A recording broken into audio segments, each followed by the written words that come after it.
Morning everybody. कैसे हैं सब लोग? ठीक ठाक? नाश्ता वगैरह हुआ नहीं हुआ? हो गया है सबका? अल्हम्दुलिल्लाह। आज हम बात करेंगे वर्किंग एट हाइट, यानी कि जब हम हाइट पे काम करते हैं तो उससे हमें क्या सेफ्टी मेजर्स फॉलो करना है और उससे क्या हैजर्ड्स है, उसके बारे में हम आज जानेंगे। तो सबसे पहले तो ये जान लें कि जब कभी भी हम हाइट पे काम करने के लिए जाते हैं तो उसका एक प्रोसीजर होता है, जो कि उसका एक स्टैंडर्ड होता है। स्टैंडर्ड क्या है? अभी जो हमारा स्टैंडर्ड यहाँ का है 1.6, यानी कि 160 मीटर के ऊपर अगर आप जाएंगे तो वहाँ पे आपको वो वर्किंग एट हाइट पे काम करना पड़ेगा। तो जब हम 1.6 के ऊपर जाते हैं तो हमें फुल बॉडी हार्नेस की जरूरत पड़ती है, यानी कोई भी इसके फोल्डिंग्स पे जब हम काम करने के लिए जाएंगे अगर वो 1.6 के ऊपर है तो वो वर्किंग एट हाइट के अंदर आता है। अगर वो वर्किंग एट हाइट के अंदर आता है तो उसका प्रोसीजर क्या है कि आपको वहाँ पे फुल बॉडी हार्नेस लाजिम चाहिए। अगर आपके पास फुल बॉडी हार्नेस नहीं है तो उस पर आप जाके काम नहीं कर सकता है। तो सबसे पहला जो कॉमन हैजर्ड्स होता है वर्किंग एट हाइट का, वो जो कि खतरा होता है, वो क्या होता है कि फॉल ऑफ पर्सन, ठीक है, आदमी का गिरना। उसके बाद फॉल ऑफ मटेरियल, यानी कि जो मटेरियल आप उधर रखे हैं वो भी गिर सकता है। उसके बाद होता है स्लिप हैजर्ड्स और ट्रिप हैजर्ड्स। स्लिप और ट्रिप्स क्या होता है कि कोई भी मटेरियल आप वहां पे रखे हुए हैं और आपका उधर पैर आ जाता है उसके नीचे और आप स्लिप कर जाते हैं और आपने बेल्ट भी नहीं लगाया हुआ है तो आप सीधा क्या होंगे, नीचे आएंगे, ठीक है। और चौथा जो होता है वो होता है कोलैप्स ऑफ स्कैफोल्डिंग, ठीक है। स्कैफोल्डिंग, ये चार जो मेन हैजर्ड्स होते हैं आपके वर्किंग एट हाइट के अंदर आते हैं। जब कभी भी आप एक स्कैफोल्डिंग्स पे काम करते हो तो ये सारे हैजर्ड्स आपको वहां पे देखने को मिल जाएंगे।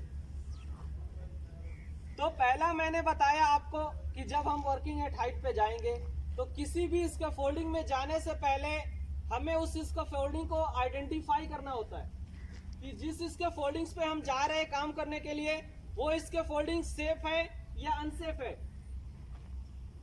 अब उसे हम कैसे आइडेंटिफाई करेंगे कि वो स्कैफोल्डिंग सेफ है या अनसेफ है जहां पे हम हाइट का काम करने के लिए जा रहे हैं। तो यहाँ पे स्कैफोल्डिंग को आइडेंटिफाई करने के लिए स्टैंडर्ड है 3 टैग्स, यानी कि 3 तरह का टैग होता है, 3 कलर होता है उसमें। जो पहला कलर का टैग होता है वो होता है रेड।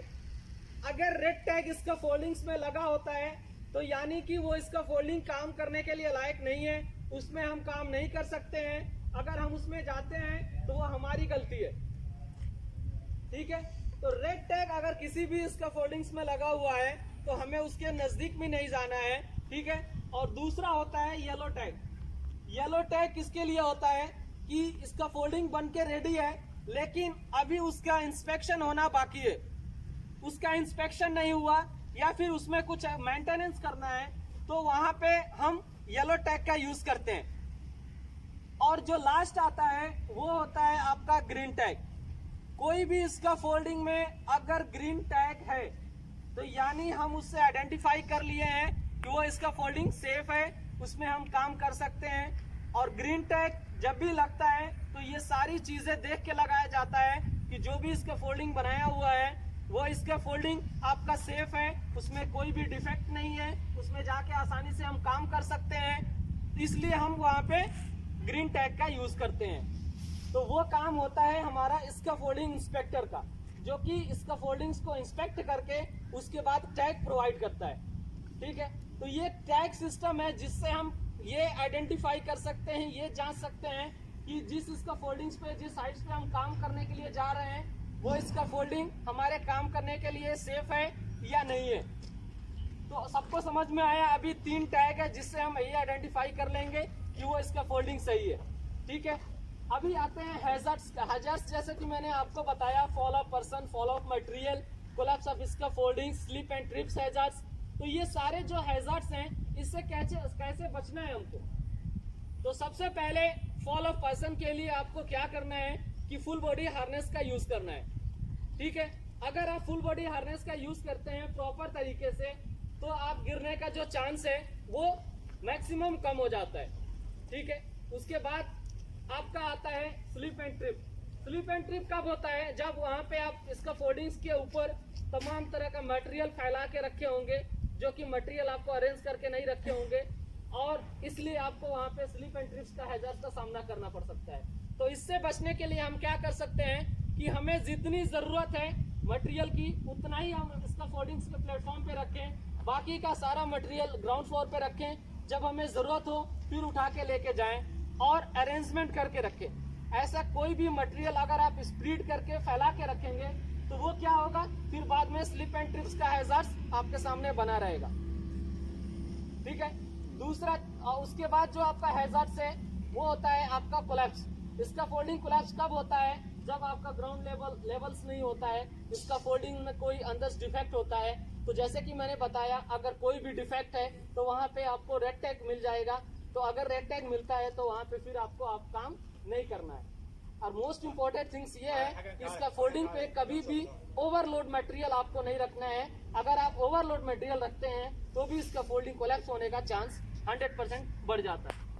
तो जब आप उससे वेट से ज्यादा मटेरियल उस पर रखेंगे तो जाहिर सी बात है वो उसको नीचे आना ही आना है। तो ये सारे उसके मेजर्स हैं जिसको आपको ध्यान में रखते हुए आपको करना है। अगर आप इस तरह से आप फॉलो अप करते हैं प्रोसीजर जो इसका है तो आप सेफ रहेंगे, अन्यथा आप खुद समझ सकते हैं कि हम सेफ हैं या अनसेफ हैं। बात समझ में आ रही है सबको? तो कभी भी इसका फोल्डिंग पे जब काम करने के लिए आप लोग जाओ तो ये सारी चीजें पहले चेक करो कि इसका फोल्डिंग जिस पे हम जा रहे हैं वो हाइट 1.6 के ऊपर अगर है तो उसमें टैग जो भी लगा हुआ है वो टैग किस टाइप का टैग है, येलो है, ग्रीन है या फिर रेड है। और ऊपर जाने से पहले अगर 1.6 के ऊपर है तो हमें हार्नेस की जरूरत है, तो अपना हार्नेस लेके पहन के नीचे से पहन के जाना है, ना कि ऊपर जाके पहनना है। ठीक है, कई लोगों की हैबिट होती है कि ऊपर चले जाएंगे, बाद में नीचे से बोलेंगे ए थोड़ा हार्नेस दे दो, मेरे को पहनना है ऊपर। ठीक है, तो ये जो प्रैक्टिस है ये प्रैक्टिस आप छोड़ दो, क्योंकि अगर खुदा ना खास्ता आप ऊपर गए और पता चला ऊपर एक मैनहोल है, ओपनिंग है, और उससे आप नीचे आ गए, बेल्ट तो आपने लगाया नहीं था, बेल्ट तो आपको सोचे कि हम ऊपर जाके लगाएंगे, तो इससे क्या होगा, आपका ही नुकसान है। इसलिए कभी भी जो हार्नेस है वो आपको नीचे से पहन के और अच्छे से आपको उस पे जाना है। और दूसरा चीज जो है, लेडर पे कभी भी चढ़ते समय आपका दोनों हाथ फ्री होना चाहिए। ऐसा नहीं कि एक हाथ में हम मटेरियल पकड़े हुए हैं और एक हाथ से लैडर पे हम चढ़ रहे हैं, तो उस दौरान आपको गिरने का 120% चांस है। क्योंकि जब आप एक पैर दूसरे पैर के ऊपर लेके जाते हैं स्टेप के, तो आपका हाथ जो है फ्री हो जाता है। एक फ्री हो जाता है क्योंकि एक हाथ में आपने मटेरियल पकड़ा हुआ है। अगर आपके हाथ फ्री ऑफ है तो वहां पे आपको सेफ रहेंगे और आप आसानी से उस पर चढ़ सकते हैं, कोई दिक्कत नहीं होगा।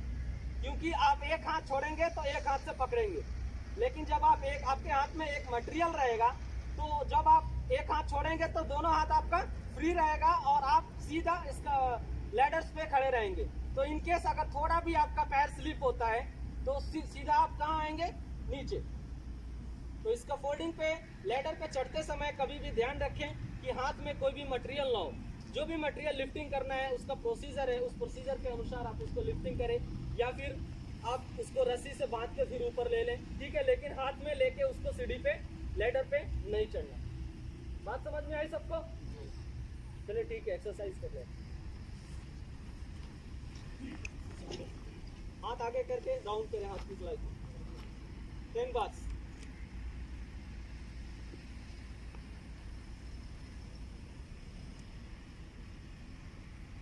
रिवर्स।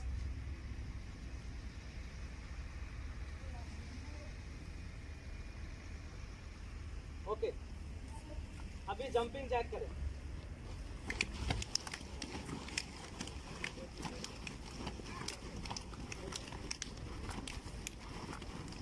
10 बार।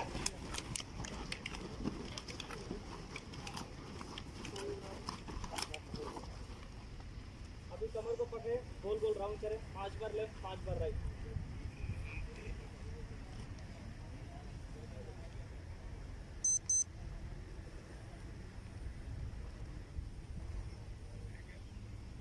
रिवर्स।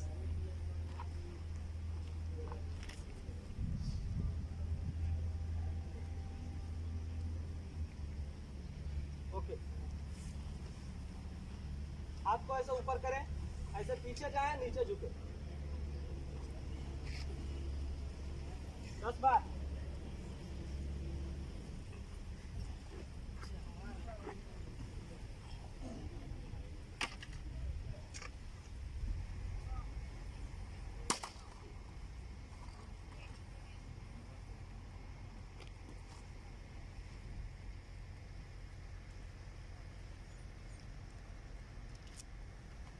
ओके, टाइम तो राउंड करें, 5 बार लेफ्ट, 5 बार राइट। ओके, दूसरा वाला